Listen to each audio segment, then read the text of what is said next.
Hey guys, as the second part of our mini series on training variables, we're going to chat about intensity. So in general terms, when we're talking about strength training, intensity is the amount of weight you're lifting relative to max. If we're talking about speed, it would be how fast you're running relative to your max speed.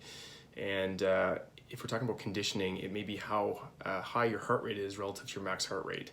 And so we live in an era where we're trying to fit as much as we can into as short a period of time as possible. HIIT training is really popular, high intensity training. And I think, a lot of times the idea is that if we can go hard, it'll take us a shorter period of time, less hours in the day, but also a shorter period of time to get closer to and reach our fitness goals.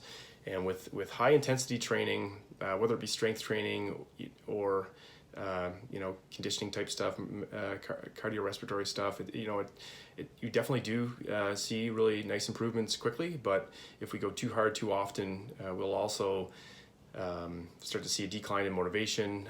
We get to plateaus in our fitness journey a little bit quicker, and quite often HIIT training or high intensity training is quite hard in the tissue too, so quite often leads to injury a bit quicker and maybe puts us right back to where we started. So I believe that an always something approach is better than an all or nothing approach when it comes to our training. And so having a bit of a map for yourself when you're setting your week out or setting your month out of when you want to push, when you want to do high intensity days, and when you want to pull back a bit and do lower intensity or moderate intensity days with your strength training or your speed work or your conditioning, or if you're just doing full body workouts, with your HIIT training, when those should be real HIIT workouts, real hard ones, and when they should be a little easier. It's important to have a map for that. And again, your map may change as you go. Some days you may wake up and you might feel great and you'd planned for a lower intensity day and you decide to get after it.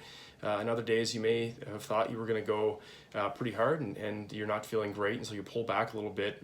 But it's important that we don't get caught in the trap of thinking we have to have max effort all the time, because this is a surefire way to reach our plateaus in motivation and also in our fitness journey quicker than we need to. And we want to set out and have a long-term plan for progress, so we can keep going, keep moving on the journey and not run into injuries or motivation plateaus. So that's it for today, and tomorrow we'll chat about volume.